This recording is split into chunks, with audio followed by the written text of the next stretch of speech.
Hola, hola mis queridos amigos, buenas noches, ¿cómo están? Espero que súper bien. Bienvenidos a nuestro en vivo número 4 de nuestra semana de lives protegiendo a tu familia del progresismo. En el día de hoy contamos con la participación del expositor Agustín Laje para hablar sobre la generación idiota. Agustín ya está con nosotros y lo voy a invitar aquí para que pueda ser parte de la conversación con nosotros. Solicitación, así que vamos a esperar que la tecnología nos pueda ayudar.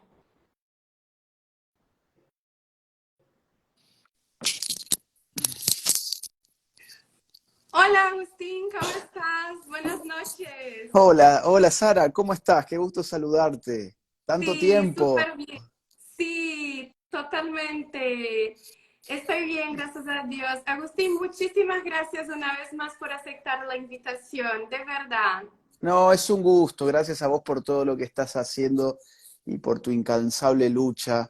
Me gustaría que esto fuese personalmente, porque para el público que por ahí no sabe, con Sara hemos compartido alguna gira en México. La última vez que te vi fue precisamente en la Ciudad de México, que estuvimos almorzando en un Chili's. Así que bueno, ya ha pasado poco más de un año de aquello y bueno, es un gusto poder, aunque sea por este medio, estar hablando con vos. Sí, gracias. Y bien, te saludo Agustín por más un libro, estoy súper feliz y te agradezco también porque sé que estás en España, ¿no? Sí, estoy en España, así es, en Ya es Pamplona. súper tarde y la primera pregunta es, ¿duermes? ¿Cuándo duermes? Mira, a ver, duermo bien sobre todo cuando no estoy en gira. El problema es que vamos a decir así, el ritmo de vida es extraño. Yo 9 meses por año vivo en España. Cada mes, sin embargo, estoy 15 días en España y 15 días más o menos en alguna gira en algún país o algunos países de América. Cuando uno está en gira, vos esto lo sabés tan bien como yo, Sí. dormís muy mal y dormís muy poco. Ahora, los 15 días que yo estoy en España, si bien me aboco a mis compromisos universitarios, trato de dormir por lo menos 7 horas por Sí, noche. sí. Yo digo que muchas veces una de las más preciosas partes de la batalla cultural que la gente no ve son las horas de sono que perdemos. Es Totalmente. algo que yo digo que muchas veces tenemos que dar la batalla con sangre, con sudor, con lágrimas y con sueño, en nuestro caso, y con sueño. Sí. Es así, es así. Muchas veces la gente me dice, ay, pero qué cara de cansado que tenés, estás con las ojeras.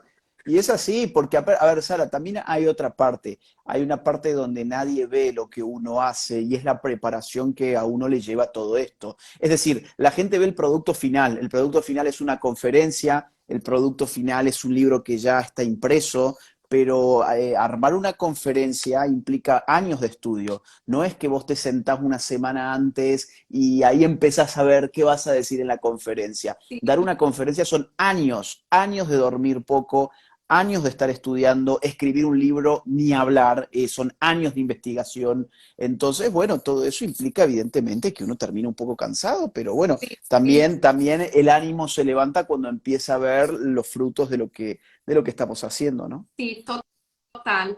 Bien, todos ya te conocen, pero aún sí voy a tratar de leer un poquito de su currículo antes de hacerte la primera pregunta real.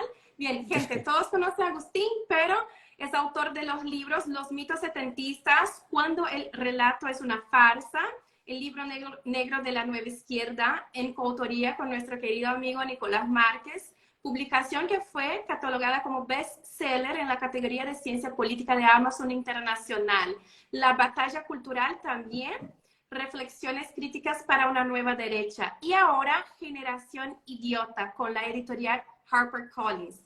Es licenciada en ciencia política por la Universidad Católica de Córdoba. Además, estudió contraterrorismo y combate en el crimen organizado en el Center of Hemispheric Defense Studies de la de la National Defense University de Washington, D.C. En 2020 se tituló como magíster en filosofía por la Universidad de Navarra y actualmente está haciendo su doctorado en la misma universidad. Una vez más, Agustín, bienvenida y muchísimas gracias por su sí. Y creo que la pregunta más interesante así de primera es, ¿qué es eso que llama de generación idiota? ¿Qué es la generación idiota? Bueno, a ver, vamos a empezar de una manera distinta de la cual suelo arrancar este tipo de preguntas. La generación idiota tiene 4 características que la definen bastante bien. Por un lado, la generación idiota es narcisista y victimista. Esto es muy importante de entender. No solamente es narcisista, no solamente está encantada con su yo y no puede salir de su yo, no puede salir de su ensimismamiento y en ese sentido es idiota, sino que ese ensimismamiento está reforzado constantemente por una búsqueda de la victimización constante. Es decir, ¿qué hace que yo me concentre en mi yo? Está recibiendo constantemente caricias de la sociedad que me dice cuán víctima soy yo. Pero para eso tengo que encontrar factores que me permitan a mí victimizarme. Por eso tengo que estar cazando constantemente distintos criterios o características que me puedan colocar a mí en el lugar de la víctima. Te voy a dar un ejemplo muy simple pero real. Hace no mucho, en un parlamento español, una feminista toma la palabra y dice que está siendo víctima de un micromachismo porque el aire acondicionado está en 24 grados y eso es un micromachismo porque el criterio de los 24 grados para el aire acondicionado fue instalado en torno a un hombre de 40 años, de 70 u 80 kilos de peso, etcétera. Por lo tanto, ahí hay un ataque contra las minorías, un ataque contra las mujeres, etc. Y estamos hablando de una parlamentaria que no le falta comida en su casa, que probablemente viva muy bien, con un muy buen sueldo de una política, y bueno, pero sin embargo ella también reivindica su derecho a ser víctima. El narcisismo contemporáneo del idiota está encantado con su yo, pero ese yo tiene que ser presentado a los demás en calidad de víctima. Bien, esa es la primera característica. La segunda característica es que la generación idiota vive en un mundo post-verdadero donde el criterio pasan a ser los sentimientos. Desaparecida la verdad como criterio, aparece el criterio único de los sentimientos de determinadas minorías. Entonces ya no buscamos la verdad en nuestra discusión pública, ya no buscamos ese horizonte que antes denominábamos la verdad o una aproximación a la verdad, sino que buscamos no ofender a determinadas minorías. Y así, por supuesto, estamos todos obligados a decir, por ejemplo, que determinada gente es aquello que autopercibe ser, aun cuando su autopercepción va en contra de la realidad. Ya no importa la realidad, importa no ofender a determinadas minorías. Esas minorías están muy bien determinadas por las ideologías políticas de moda. No así, por ejemplo, a ver, hay otras minorías que no están, digamos, protegidas en sus sentimientos. Por ejemplo, los mormones. ¿Sí? A nadie se le ocurriría que Netflix tiene que ser inclusivo con los mormones, a pesar de que los mormones sí que son minorías. En cambio, hay que ser inclusivo con otro tipo de minorías que no las puedo mencionar muy explícitamente porque si no nos van a tumbar el vivo. Entonces, vos sabés muy bien que ahí no es un asunto de las minorías, sino de ciertas minorías, donde se antepone sus sentimientos a un criterio que a mi juicio es mucho más importante, que es el criterio de la verdad.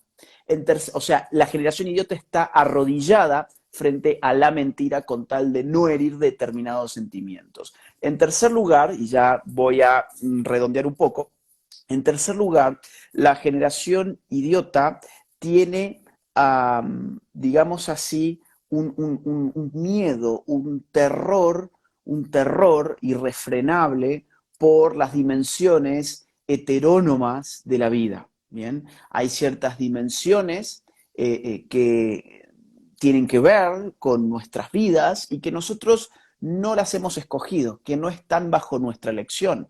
Vamos a ver, de hecho, cosas muy importantes de nuestra vida no están sujetas a elección. Yo no he elegido, por ejemplo, mi nombre. Yo no he elegido mi apellido. Yo no he elegido nacer el 16 de enero de 1989. Yo no he elegido nacer en Córdoba. Yo no he elegido ser argentino. Yo no he elegido mi sexo. Yo no he elegido mi bandera. Yo no he elegido mi himno. Yo no he elegido a mi mamá. Yo no he elegido a mi papá. Yo no he elegido a mis hermanos. Yo no he elegido mi idioma. Yo no he elegido muchísimas cosas que, sin embargo, son determinantes a la hora de decir quién soy yo. Para la generación idiota, todo aquello que el individuo no escoge de una manera directa, es una amenaza para su identidad. Todo aquello que no ha escogido y que por lo tanto tiene profundidad histórica, porque todo esto que te he estado mencionando tiene su profundidad histórica, se convierte en una amenaza para la identidad del individuo. ¿Qué es la identidad? Todo lo que yo he construido sobre mí mismo. El problema es que me empiezo a ver en mí un enemigo, porque veo mi sexo como un enemigo, porque veo mi nación como un enemigo, porque veo mi familia como un enemigo, porque incluso algunos desquiciados ven su propiedad como un enemigo, ves tu nombre como un enemigo, ves tu cuerpo como un enemigo, y claro, cuando vos te enfrentás a todo eso, abrís una posibilidad, que es la posibilidad de comprar para sentirte que estás eligiéndolo. Por ejemplo, hoy el sexo, en verdad, no se deconstruye, porque el sexo está ahí. El sexo en todo caso se destruye y seguidamente se compra. Todo eso que te dicen es la deconstrucción, hay que deconstruirse para liberarse, en verdad no se deconstruye, se destruye y a continuación se compra. Hoy la gente tiene que comprar su sexo, la gente tiene que comprar su género, la gente tiene que comprar su familia, la gente tiene que comprar literalmente a sus hijos, se compran hoy en el mercado. Entonces, insisto, la generación idiota piensa que está liberándose cuando en verdad termina siendo reo de un sistema de consumo. Y en último lugar, menciono una característica más, la generación idiota no tiene profundidad histórica. La generación idiota se cree el ombligo del mundo en el sentido de una concatenación de generaciones que se le escapa a la generación idiota porque la generación idiota se siente moralmente superior a todo lo que vino atrás. La generación idiota se cree que ha nacido, que ha caído del cielo para poder redimir a la humanidad, porque esa generación está tan iluminada que van a salvarnos gracias a que ellos sí han visto la luz, entonces ellos miran hacia atrás y ven oscuridad. Por eso te destruyen monumentos, por eso te mancillan a los héroes de la patria, por eso te destruyen a templos, instituciones que son para muchos sagradas, porque no tienen respeto por nada aquello que tenga historia. Perfecto, sí, este revisionismo histórico es totalmente importante para destruir todo lo que se viene anteriormente en la historia de la familia, en la historia universal, porque si no tienes ejemplos, si no tienes héroes, no hay en qué basarse. Entonces hay que hacer toda esta destrucción histórica para que se empiece a construir cosas de la nada. Y estas cosas construidas son productos artificiales que acaban, o sea, ¿cuáles son los héroes de la juventud de hoy? Qué buena la ¿Quiénes son los pregunta. héroes de hoy?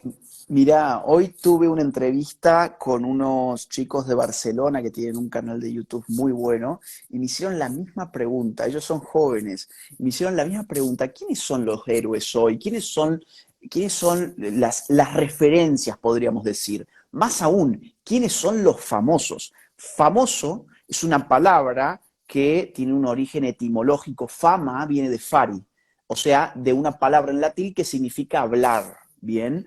¿Quién es el famoso? Aquel del cual se habla. ¿Quiénes son los famosos? Aquellos sobre los cuales hablamos. Famosos ha habido siempre porque siempre las sociedades han hablado de determinados individuos. El problema son los criterios a partir de los cuales hablamos de determinados individuos y de otros no hablamos. Por ejemplo, hay tiempos donde el famoso era el héroe militar, por ejemplo, el conquistador, el héroe militar.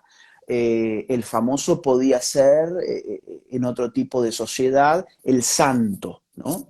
el famoso podía ser el genio, el famoso podía ser el mártir, el famoso podía ser el gran artista. Y podemos determinar muy bien por qué la gente habla de esas personas. ¿Por qué hablas del héroe? ¿Por qué ha conquistado? ¿Por qué ha vencido? ¿Por qué hablas del santo? Porque es bueno, porque es una persona inalcanzable en cuanto a su santidad, es una referencia en lo que significa ser bueno. ¿Por qué es ¿por qué hablamos del mártir? Porque ha dado su vida por una idea. ¿Por qué hablamos del genio? Porque es excepcional.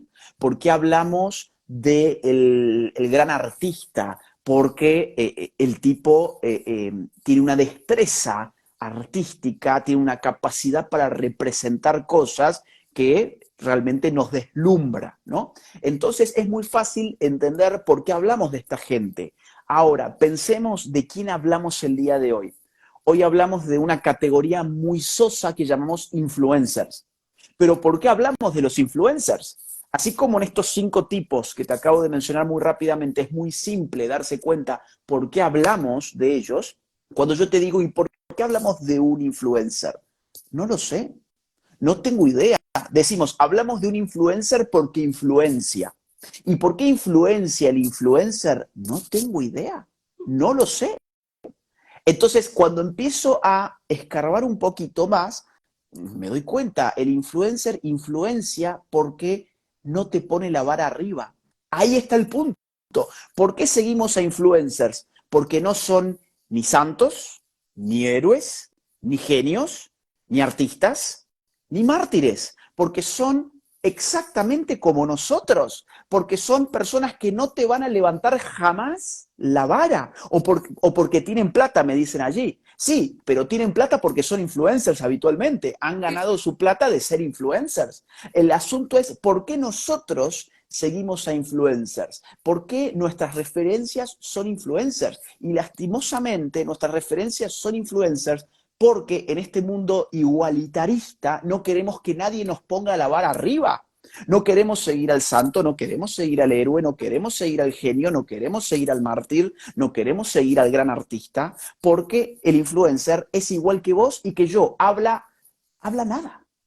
O sea, es igual que todos los que realmente están ahí y que no. Bueno, entonces el influencer en cierta medida es una promesa. Es la promesa de que cualquiera puede ser famoso sin tener nada de excepcional, sin hacer nada específicamente ni loable, ni bueno, ni sorprendente. Entonces, esas son las referencias hoy. Por eso la vara está tan baja como está. Sí. Y Agustín, ¿cómo se da este proceso de idiotización de las personas, especialmente de los jóvenes? ¿Cuáles son los mecanismos por detrás de estas estrategias de idiotización? ¿Cómo llegamos aquí? Hay dispositivos que organizan la idiotización. Esto es muy importante de entender. No es que el proceso es espontáneo, no es que la gente simplemente es idiota. Hay dispositivos que van digamos así, estimulando la idiotez, que van organizando, que van disponiendo, por eso le llamamos dispositivos. Esos dispositivos son variados, yo te puedo mencionar algunos. Por ejemplo, eh, los colegios. Claro, los colegios, ya no hay que ver al colegio como un lugar de educación donde tu hijo va a ir a aprender. Los colegios hoy son maquinarias de freír cerebros, de destrozarle el cerebro a los chicos. Son, por ejemplo, espacios en donde se les atornilla ideología de género. Son espacios donde aquel que quiere pensar distinto es totalmente relegado. Es más aún, es sancionado muchas veces por el que da clases. Yo lo he visto. O sea, no es algo que me lo invento porque lo supongo, es que yo lo he vivido.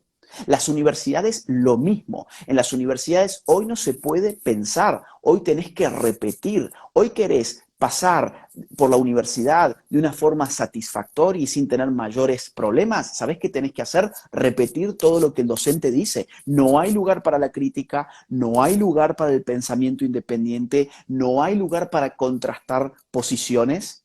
Es impresionante. pero a ver, esto es así y en ese sentido es idiotizante. O, por ejemplo, los medios de comunicación hegemónicos, los medios del sistema, todos dicen lo mismo, todos tienen el mismo relato sobre los temas realmente importantes. Todos dicen exactamente lo mismo sobre el aborto, todos dicen exactamente lo mismo sobre la ideología de género, todos dicen exactamente lo mismo sobre el lobby LGBT. Fíjate ahora, tenemos el mes LGBT, anda a prender los canales, todos van a decir exactamente lo mismo, todos van a decir exactamente lo mismo sobre la Agenda 2030, todos van a decir exactamente lo mismo sobre el progresismo, sobre las causas progresistas, todos van a decir exactamente lo mismo sobre todos los temas cruciales. Entonces, al final de cuentas puede haber algunas diferencias muy poco relevantes en términos estrictamente electorales, porque este apoya más a un partido de centro, este otro apoya más a uno de centro izquierda, este otro quizás a uno de centro derecha, pero centro izquierda, centro derecha y centro son todos globalistas y todos apoyan de una manera u otra las agendas progresistas. Entonces, los medios de comunicación, sin lugar a dudas, son un espacio para la idiotización organizada. Por otra parte, recién lo mencionábamos, el mundo de la farándula. La gente organiza su propia opinión con arreglo a lo que opina la farándula. Y eso es lamentable. ¿Qué opina Miley Cyrus sobre el aborto? ¿Qué opina Angelina Jolie sobre la transición de los niños que quieren hacer transiciones de género? ¿Qué opina Demi Lovato sobre la gordofobia? ¿Qué opina Leonardo DiCaprio sobre el cambio climático? ¿Qué opina Lady Gaga sobre las elecciones en Estados Unidos? Sabiendo precisamente esto, las campañas de los políticos en los últimos años han sido verdaderas usinas y foros hollywoodenses. Hollywood ha estado todo metido en la campaña de Joe Biden, por ejemplo. Todo Hollywood ha estado metido en la campaña de Joe Biden. ¿Por qué? Porque saben que la gente es tan idiota que está más dispuesta a votar por lo que le dice un famoso que por lo que le dice su propia conciencia, porque es que no la tiene, tenés que ser muy inconsciente si vas a esperar que un famoso te diga a quién tenés que votar. Entonces, estos son dispositivos que van generando idiotización. O, por ejemplo, te pongo un caso más, el mundo de la moda. El mundo de la moda no es políticamente neutro. El mundo de la moda, al contrario, absorbe y reproduce ideologías políticas. O no hay, por ejemplo, en todo este mes de junio, y habitualmente en todos los meses, pero lo vamos a ver mucho más este mes de junio, toda una parafernalia LGBT en todas las marcas de ropa, por ejemplo. No va a haber una sola casa de ropa en la cual uno no pueda ingresar sin tener que darse con toda una vidriera LGBT y secciones LGBT, aun cuando ni siquiera van con el mercado. Fíjate lo que le pasó la semana pasada a Target. Target es una marca es una especie de tienda de ropa, que vende además otro tipo de cosas, una tienda por departamentos, donde pusieron una sección de niños, de ropa para niños LGBT, y además habían sido diseñadas esas ropas por un diseñador satánico. Sí. O sea, un diseñador que se dedica a vender productos satanistas. Bien, Y con entonces, un diseño satánico muy infantil, muy sí, infantilizado, como que mezclando el satanismo con algo que es atractivo para niños. exactamente, y con siglas muy claras. Por ejemplo, Satanás Respecta, habla, eso es, Satanás respecta los pronombres, ¿no? los pronombres de género, por ejemplo, exactamente. Entonces, claro, ¿qué pasó? Hubo una caída de la demanda, hubo una caída estrepitosa de las ventas en Target y han perdido muchos millones de dólares. Muchos millones de dólares. Entonces, uno dice, es que todo esto es porque, bueno, hay gran demanda, hay tanta demanda como suponemos de ropa para niños trans. No, es que es una agenda. Es una agenda que está dispuesta incluso a perder dinero. Mira, a ver, y esto es muy importante porque hay liberales ingenuos, hay todo un sector del liberalismo economicista tremendamente ingenuo que creen que estos son simplemente señales de mercado. Entonces, porque habría una demanda impresionante de niños trans, hay ahora confección de ropa para niños trans. No, Eso no es así. Ellos están tratando de crear la demanda. No es espontáneo, ellos quieren crear la demanda. Por eso están dispuestos a perder mucho dinero. Por ejemplo, te pongo un caso. Mirá vos lo de Bud Light, la cerveza Bud Light. Esa Sí, cerveza puso como imagen del producto a un trans muy famoso de Estados Unidos, y les cayó el mercado encima. Se les vinieron abajo las ventas. O mirá, por ejemplo, Disney. Disney ha insistido con sus películas LGBT una y otra vez y ha tenido resultados nefastos. Ahora está teniendo malos resultados también con la película esta de la las- Sirenita Negra. Y ha tenido muy malos resultados con grandes apuestas como Buzz Lightyear, donde han introducido por la ventana una escena homosexual, no les ha ido nada bien en la taquilla y sin embargo ellos están dispuestos a perder dinero para insertar a la fuerza esas agendas. Aquí me sí, por dicen la Mario Bros. repetición. Exacto, exacto. Aquí me dicen en el chat Mario Bros. Claro, Mario Bros es el ejemplo exactamente opuesto. Mario Bros es una historia totalmente normal, donde hay buenos, hay malos, hay un hombre heterosexual que se enamora de una mujer heterosexual, todo común y corriente. Y le va muy bien a esa película y se convierte en un éxito histórico para el cine en términos de ventas. Entonces, oigan, ¿quieren hablar de señales de mercado? Miren, el LGBT realmente no da el dinero que suponíamos, mucho menos en industrias para niños. Y ahora, sin embargo, tenés en todos los canales, en toda la industria del entretenimiento para niños, tenés metida el asunto LGBT. ¿Por qué? Porque es una agenda. Sí. Y es que la gente no entiende que el objetivo de ellos no es por ahora ganar dinero. El dinero ahora no es el fin, pero sino el medio. Entonces, Hmm. ahora lo que quieren es poder bajo un territorio, que es el territorio del ambiente, de la infancia, o sea, construir esta nueva generación ya con la idiotización naturalizada. Entonces, el fin último no es exactamente generar capital. Ahora están utilizando el capital ya generado en los años pasados como un instrumento. Y Agustín, ¿qué te parece?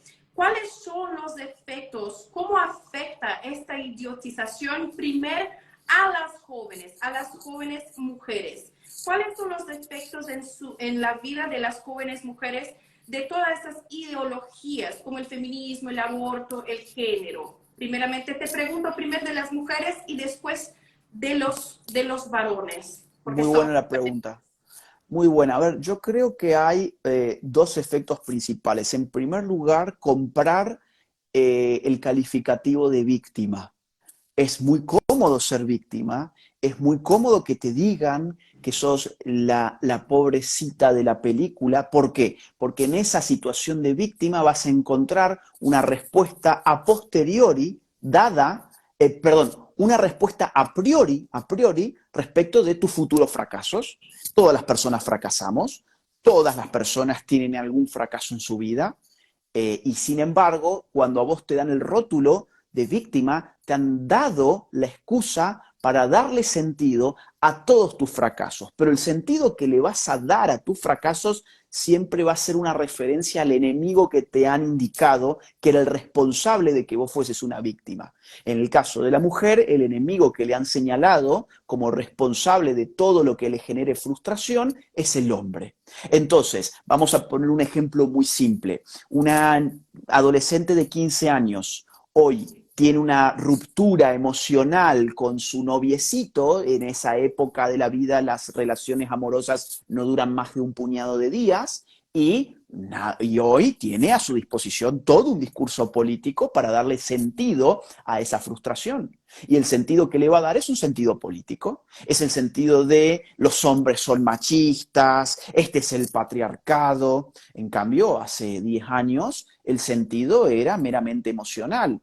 Me siento triste porque esta relación que yo pensaba que iba a ser una cosa, finalmente no lo será. Pues entonces lloro algunos días en mi casa y después la vida continúa. O te pongo otro ejemplo. Vamos a suponer, cuando yo tenía 15 años empezábamos a salir a bailar a discotecas y había padres que permitían a sus hijos e hijas salir a bailar, y había otros padres que a esa edad consideraban que todavía no tenían la edad suficiente para ir a esos lugares. Entonces yo tenía compañeras del colegio que, por ejemplo, algunas podían ir a bailar y otras no las dejaban todavía ir a bailar. Y las que no las dejaban ir a bailar, ellos le daban el sentido de una forma apolítica. Decían, bueno, no, es que mi papá es muy malo, mi papá es un tonto, mi papá no me deja, y ya está.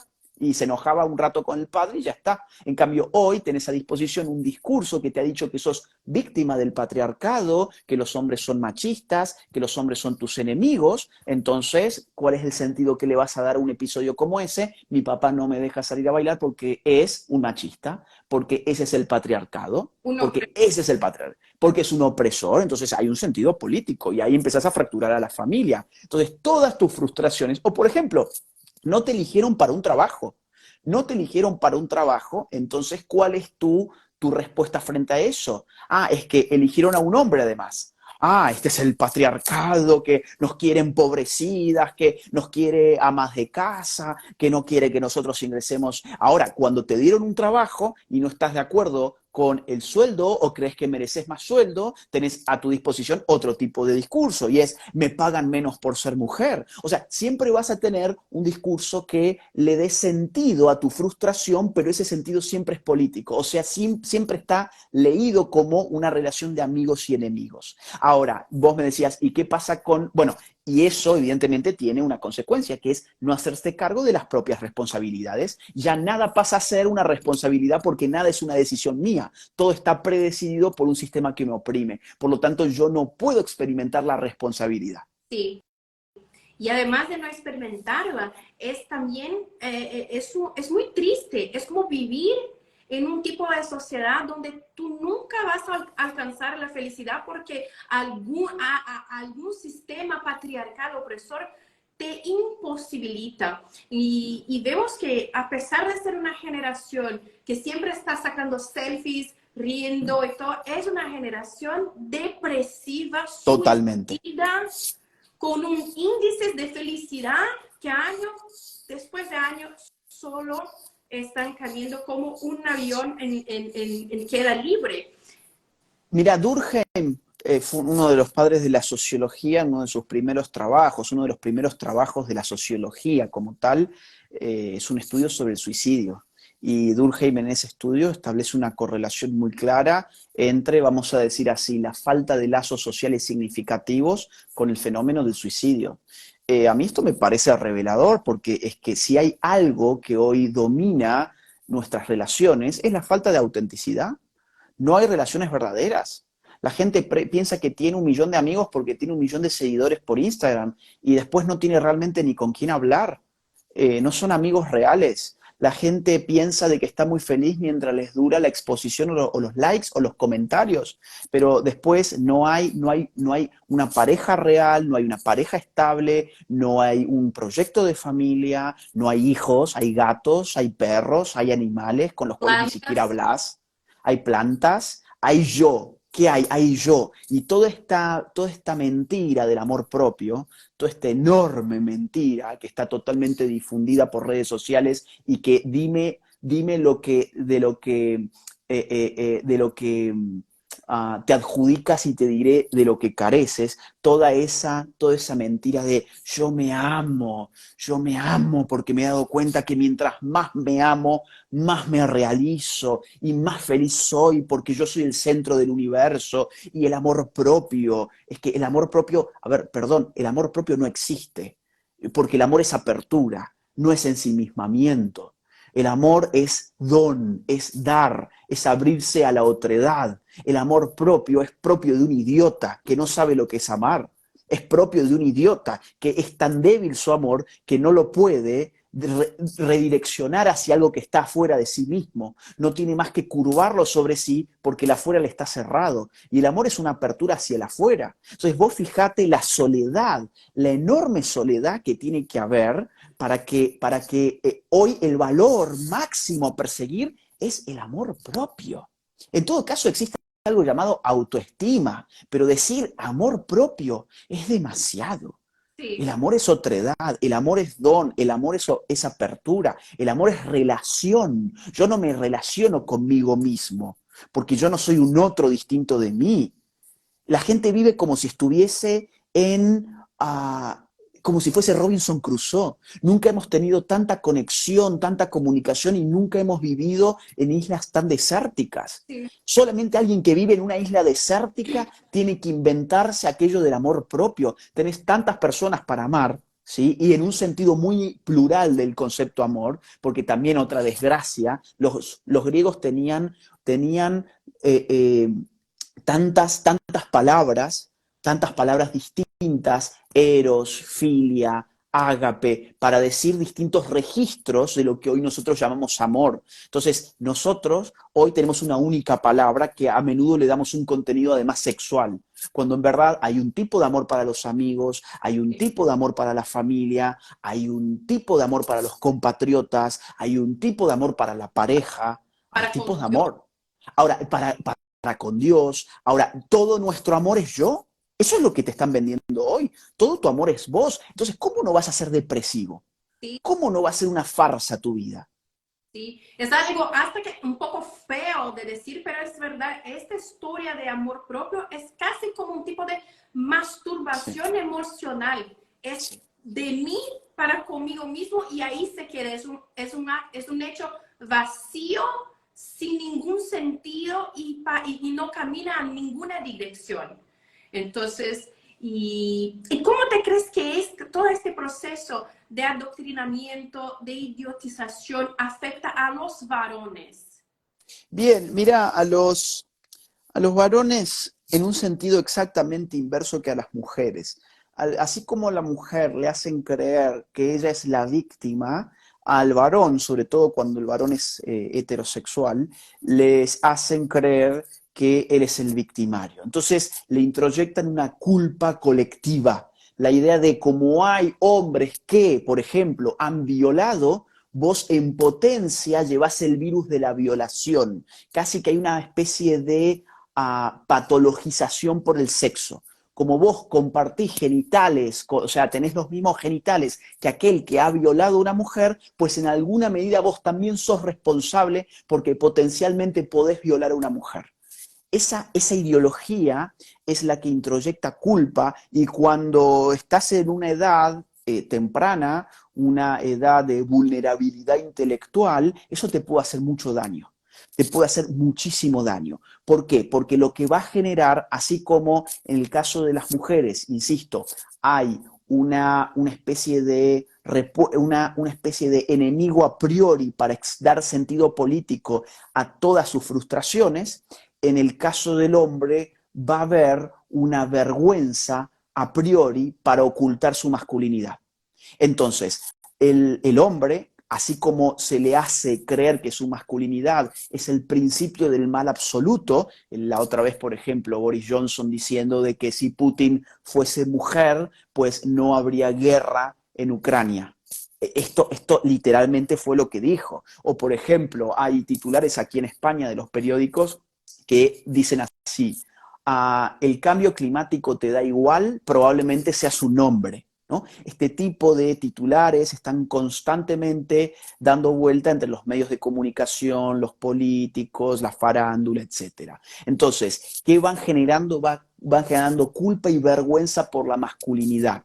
El amaneramiento como forma de nuestra cultura, el desprecio por la masculinidad como forma de nuestra cultura, no es por azar, tiene que ver con esa introyección de una culpa a priori en función de la pertenencia a un colectivo. Por eso estas son ideologías colectivistas. La idea de que si tenés vagina sos víctima y si tenés pene sos victimario es una ideología colectivista. Sí. Y, oye, Agustín, ¿qué te piensas? ¿Cuáles son los mayores errores que los padres de familia están hoy, desafortunadamente, haciendo para poner en riesgo a sus hijos? ¿Y cómo podemos orientar a los padres de familia para que puedan arreglar eso, ya para ir cerrando? Bien, a ver, el error máximo es desnaturalizar la familia convirtiéndola en un hotel. Hay toda la diferencia del mundo entre un hotel y una casa de familia y sin embargo todas las casas de familias en general se parecen hoy a hoteles. ¿Cómo funciona un hotel? Primero que nada, el hotel es una sociedad y la familia es una comunidad. hay una diferencia sociológica muy importante entre una cosa y la otra. La sociedad está dada por un vínculo contractual, o sea, hay un contrato porque las partes se benefician conscientemente de su búsqueda de intereses. Entonces, por ejemplo, la empresa es una sociedad, ¿sí? O el vínculo político respecto del Estado es una sociedad que está determinada por una constitución nacional, por ejemplo, y una comunidad no está instituida contractualmente porque la calidad del vínculo humano va mucho más allá de los intereses inmediatos de los miembros. Tiene que ver con una comunidad de valores. Por ejemplo, una iglesia es una comunidad, no es una sociedad. Allí la gente no va porque ha contratado de una u otra forma y no van a buscar una especie de intercambio de intereses. O, por ejemplo, una familia es una comunidad, no es una sociedad. Allí hay una relación muy orgánica entre los miembros de familia que tiene que ver con una comunidad de valores más que de intereses. Entonces, ¿qué es un hotel? Es una sociedad donde vos pagás por una habitación, vas al baño, mirás la televisión, te acostás a dormir, podés cenar en el restaurante y no tenés ni idea ni quién está en la habitación del lado porque no vas a sociabilizar a un hotel. Vas a dormir, a comer, a ver la televisión, a descansar, a desayunar, punto final. Hoy, si vos te fijás de cerca, las familias funcionan como hoteles. Nadie tiene mucha idea de qué está haciendo el de la habitación del lado, ni qué piensa, ni cuáles son sus proyectos, ni cuáles son sus ideas, pero bueno, nada, ahí hay camas, hay televisión, hay wifi, hay baño, hay una ducha y nada más. Y no hay más nada. Entonces, el gran error de los padres de familia ha sido convertir sus casas en hoteles y ellos son responsables. Otra vez, uno puede encontrar estructuras, que evidentemente las hay, que han tratado de corroer a la familia, pero al final la libertad humana existe. Y así como la mayoría de las familias lamentablemente han sucumbido a ese modelo de hotel, hay muchas familias que hoy han resistido y que son, con todas las letras, verdaderas familias. Entonces, ¿qué hacer para volver a ser una verdadera familia? En primer lugar, aprovechar los momentos en los cuales los miembros se encuentran bajo un mismo techo. Esos momentos con el tiempo ya no vuelven porque los miembros crean sus propias familias a su vez. Esos momentos son vitales, no hay que perderlos. No hay que perderlos ni viendo tele, ni haciendo nada de estas cosas que no sirven para nada. Porque es que, a ver, hacerlo un ratito está bien, ver una película en familia no está mal, pero es que hay familias que no hacen otra cosa más que ver la televisión y tienen una cena y durante la cena están con la televisión porque si no se aburren. No, hay que apagar la televisión y empezar a dialogar y empezar a hablar e introducir temas e ir hablando sobre la realidad, ir educando, ir contagiando cultura dentro de la familia. Ahora bien, claro, acá viene un paso previo y es que si el padre de familia o la madre de familia quieren educar a sus hijos, pues probablemente ellos tengan que educarse primero, porque nadie puede dar aquello de lo que carece y la educación es un proceso de toda la vida. Nos han mentido cuando nos dijeron que la educación era algo que se conseguía en el colegio y después en la universidad. Lo más importante de la educación para una persona verdaderamente educada no se consigue ni en el colegio ni en la universidad. Ahí en todo caso hay guías generales, pero por ejemplo, a ver, de ciencia política, lo más importante que yo sé de ciencia política, no puedo decir que lo haya adquirido en la carrera de ciencia política, por ejemplo. O lo más importante que yo sé de la vida, no puedo decir que lo haya adquirido en el colegio. En todo caso, ahí me han dado herramientas que han sido importantes, efectivamente, pero después la educación continúa. Entonces, yo quiero animar a los padres de familia a que retomen sus procesos educativos y esos procesos educativos tienen que ser, en esa instancia de la vida, autogestionados. O sea, no significa que el padre de familia tenga que salir a inscribirse a un curso a una universidad. No, significa que tiene que amigarse con los libros, que tiene que empezar a construir su propia biblioteca, que tiene que dedicarse un tiempo para poder leer cosas que hace falta leer, que tiene que informarse, que tiene que leer el periódico, cosas básicas que ya no se hacen, pero es que por eso es que estamos idiotizados, porque no las hacemos. Que tiene que, por ejemplo, participar de cosas que son gratuitas. Ahora tenemos casi 2.000 personas que están participando de esto, que es totalmente gratuito. y que yo además animo a que mis seguidores que están aquí, por ejemplo, si no la seguían a Sarah Winter, pues sí, bueno, ahora has puesto tu apellido familiar, pero yo No siempre te digo te Sarah Winter, preocupes. porque síganla, porque ahí van a conseguir mucho contenido como este. Nunca ha sido tan fácil conseguir buen contenido. O sea, y además en muchos casos es gratuito, en otros casos no son gratuitos, pero por muy poco dinero uno puede acceder a un muy buen curso, por ejemplo, que se han dado y se seguirán dando. Entonces, las oportunidades para educarse de manera, digamos, autogestionada a esta altura de la vida existen y son muchas. O sea, de lo único que depende es de una decisión individual. La decisión de salvar a la familia va a ser al final de cuentas de los propios miembros de esa familia. No va a ser Superman, no va a ser Spider-Man, no va a ser el político de turno, no va a ser el Papa Cierto. Francisco, no va a ser el obispo, no va a ser el pastor, no va a ser el cura, no va a ser Bad Bunny, ¿sí? No va a ser nadie, va a ser la familia en sí y sus miembros. Y eso es una decisión, eso es un esfuerzo, eso es, insisto, apostar a una autoeducación que le permita después a los padres de familia educar a sus miembros. Sí, perfectamente. Es una decisión.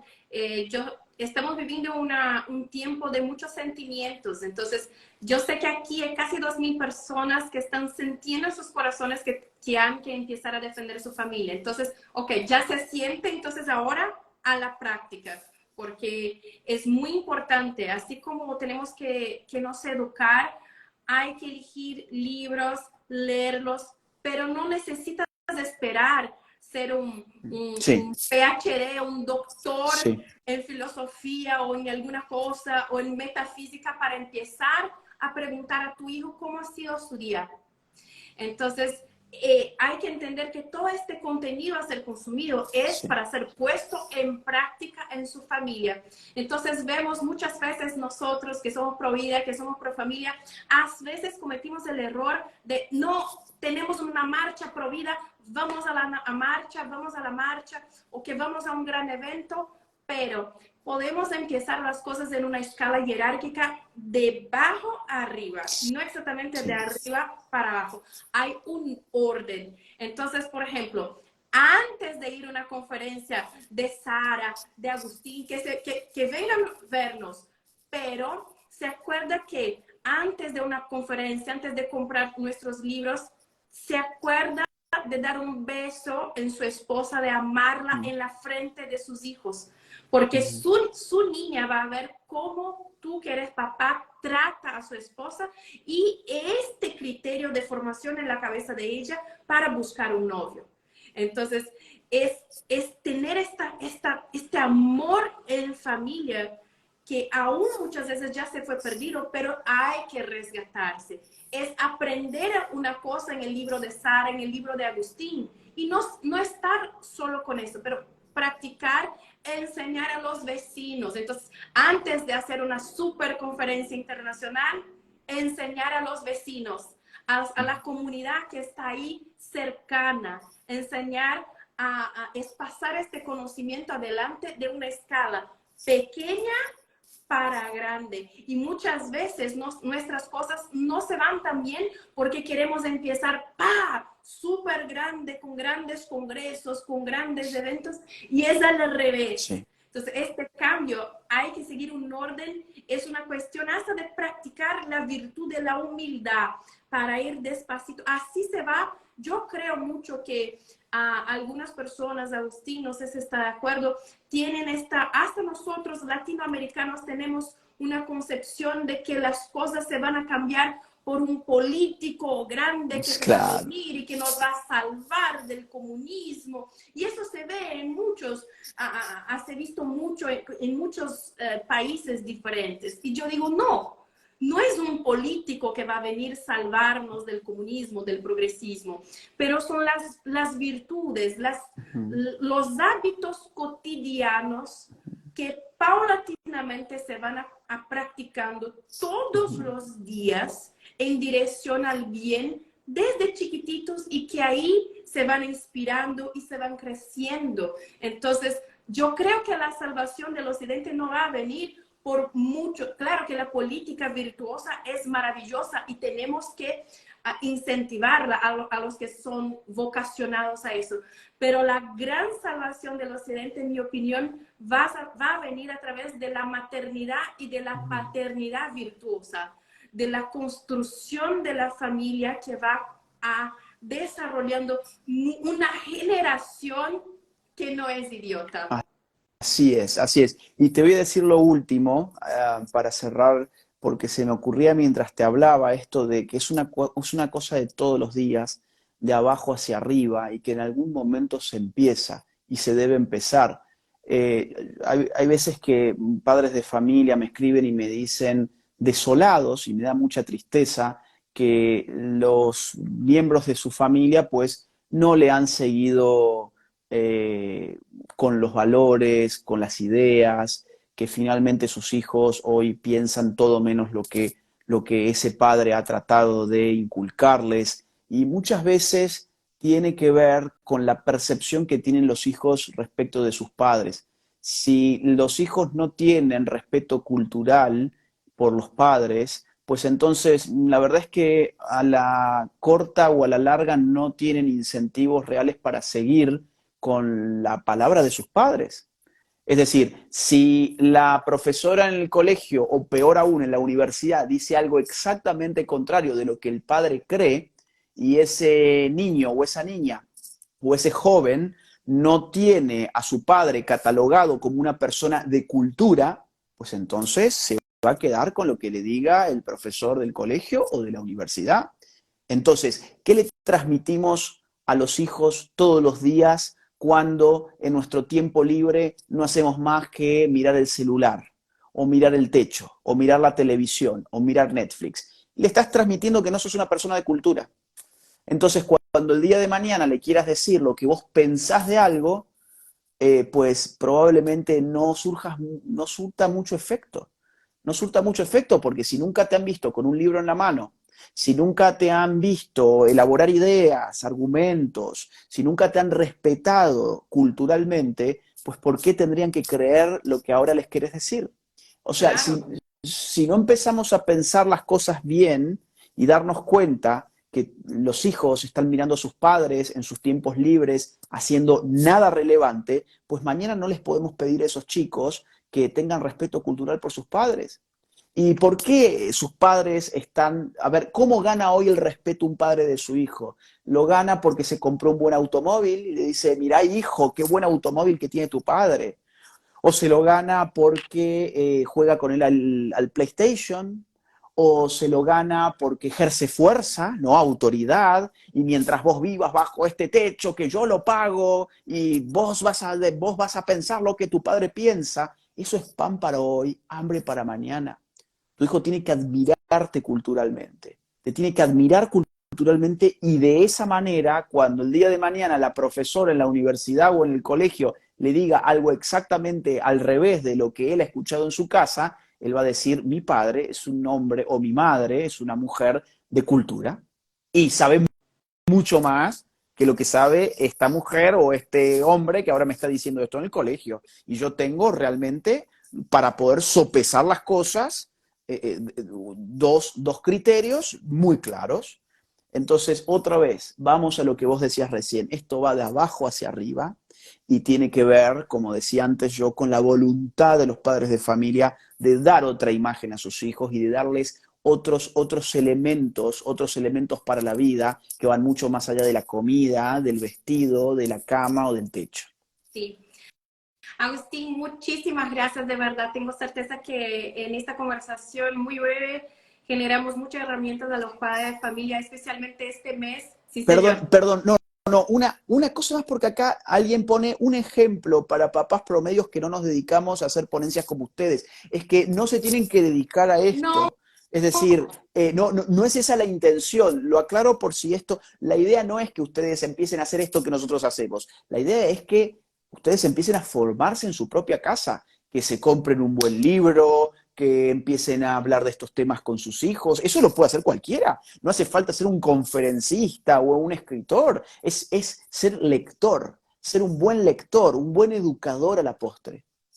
sí, porque si ustedes no se forman para formar a sus hijos, de cierto, los profesores, los adoctrinadores, los partidos políticos, los medios de comunicación, educación y entretenimiento lo van a hacer. Entonces, y Así es. esto es una cuestión de vocación. Así que para ser padre, o sea, Agustín y yo somos vocacionados a la vida intelectual, nos gusta las conferencias, escribir libros, pero hay la gente, yo soy vocacionada a la maternidad, yo tengo un hijo y para criar a mi hijo, yo tengo que saber cómo funciona un hijo. Yo no puedo hacer de manera espontánea. Yo tengo un hijo que es autista, entonces yo tuve que meterme a leer qué es autismo, cuáles son los niveles. Yo tuve que entender. Y mismo si no fuera, yo tengo que entender cuál es la mejor manera de criar a mis hijos para las virtudes. Entonces voy a buscar un librito. No hay que hacer una formación académica aristotélica, pero un librito ahí de sus 100, 150 páginas sobre qué son las virtudes y cómo puedo aplicar eso en mi casa. Mi hijo está ahora en la pubertad y tengo que saber cómo hablar mejor. Entonces deja buscar un material que pueda darme las herramientas para hablar de una manera que no sea tan avergüenzada con mi hijo, para que tenemos confianza. Entonces es buscar en los libros, en la intelectualidad, las herramientas prácticas para ejercer nuestra vocación práctica como padres y familias. No ser un gran experto o especialista. Hasta una persona, una señorita, una señora mayor que quiere, no sé cómo se dice eso, hacerla. Hacer que Ay, no, no tejer, es comer con tejer, la lana. tejer. Tejer. Tiene que saber cómo. Entonces va a comprar una revista para aprender los modelos para hacer eso. Sí. Entonces, para aclarar. Bien, Agustín, te agradezco mucho por su tiempo. Creo que pudimos proveer muchas herramientas prácticas en los padres de familia, principalmente este mes que dicen que es el mes del orgullo. Entonces vamos a hacer el mes del orgullo de la familia y de la retomada del poder bajo nuestra familia. Muchísimas gracias de verdad por su sí y por su tiempo a este proyecto. Con gusto, gracias por lo que estás haciendo y bueno, mucho éxito con el resto del proyecto y a mis amigos que están conectados, aprovechen y sigan a Sara. Un abrazo grande. Gracias, Agustín. Bye, bye. Chau, chau. Gente, muchísimas gracias una vez más. Yo creo que fue un en vivo maravilloso con muchas herramientas. Y ahorita, a los que quieren recibir el material complementario, por favor que se vayan a los grupos, pero yo solo voy a poder enviar el material complementario en unas 2 horas porque ahora voy a correr con mi hijo a la misa, porque antes de comprometerme con el proyecto y antes de dedicarme a horas de trabajo gratuito y voluntario a este proyecto, yo antes soy mamá y también soy una mamá de Dios. Soy una mamá intentando siempre hacer esta rutina de vida espiritual conmigo. Así que les pido un poquito de paciencia, el material y también todo lo que hicimos, los enlaces, o sea, el mensaje que siempre envío a los grupos después de los en vivos, hoy va a ser un poquito más tarde porque ahora estoy corriendo con mi hijito a la misa porque no la podemos perder. Les agradezco mucho, por favor, envíen este en vivo para la mayor cantidad de personas porque tenemos que llevar conocimiento práctico a los padres de familia. Gracias una vez más por todo el apoyo en este proyecto que empezó chiquitito como un sueño de unas 200 personas se van a unir y hoy ya somos más de 16,000 personas inscritas en este proyecto, recibiendo material y todo eso. Así que les agradezco mucho y ahora me voy a la misa. Muchísimas gracias y nos vemos mañana con Patricia Sandoval.